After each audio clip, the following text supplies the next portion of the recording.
Baruch atah Adonai Eloheinu melech haolam she'akol niyeh b'doro. How did our ancestors manage to survive in the desert? Nothing grows there. What do they eat? What do they drink? Very difficult place, very hostile environment.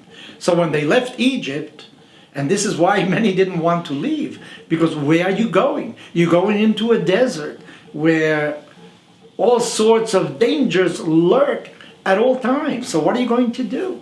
Well, the Almighty had manna rain from heaven every day. What is manna? In Hebrew, the word is man, and it really means, I don't know what it is. What is this?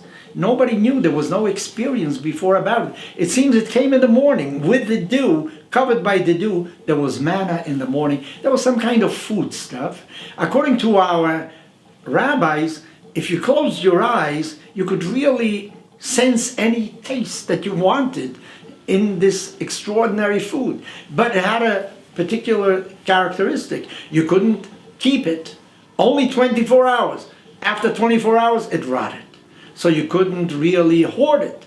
Every day manna came from heaven. Maybe to show you that God gives you the food. Because if you could store it, maybe you could say, God, I don't need you anymore. No, every 24 hours. On Fridays, there was a double portion. Because on Shabbat, there was no manna. But that manna of Friday lasted for 48 hours. So God kept us alive during our many years, 40 years in the desert with manna that rained from heaven. Yet, our ancestors weren't satisfied. I think that is a human characteristic. You know, when things are very good, we're also not very happy. Why not? You're getting food for nothing. You're surviving in such a hostile environment, the desert. What do you want? Well, they said, Zacharnu et hadaga. We remember the fish that we ate in Egypt gratis, free. We didn't have to pay for it. Well, I don't know if they ate fish. Maybe in the Nile there was fish. Maybe sometimes they were given fish. They weren't given abundant food, but after a hard day's work as slaves, they got some food because their masters needed them to have some strength to be able to work the following day. So how did they pay for their food? They paid for their food by working extremely hard, because without that they wouldn't be able to produce anymore. But in the desert, when God gave them manna, what did they pay for it? Nothing. Maybe that's what they didn't like. They knew there are no free lunches. What will God want in exchange? He already appeared in Mount Sinai. You know what God said in Mount Sinai? I want no stealing, no murder. You have to help your... There was a whole set of laws. God was exacting something from them. He was giving them food, but at the same time He demanded obedience to a set of rules, and they rebelled against the rules. We don't want the food. We don't want the rules. We know there are no free lunches. So therefore, they weren't satisfied, because they knew they would have to pay in some way or other for the food that they were getting from heaven. Actually, there is no free food in the world.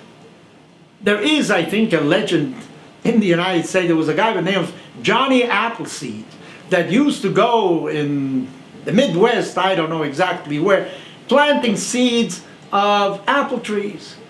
Even though he himself would never eat of those trees, he expected that some people traveling in the woods suddenly would find an apple tree and would be able to eat, to survive in that hostile environment as well, because he would have some fruit to eat.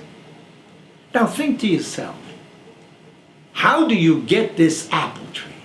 You plant a little seed in the earth, there is some chemical interaction, what have you, and eventually a tree forms, eventually it produces apples, and eventually they ripen and you can eat them. Isn't that a miracle comparable to manna from heaven?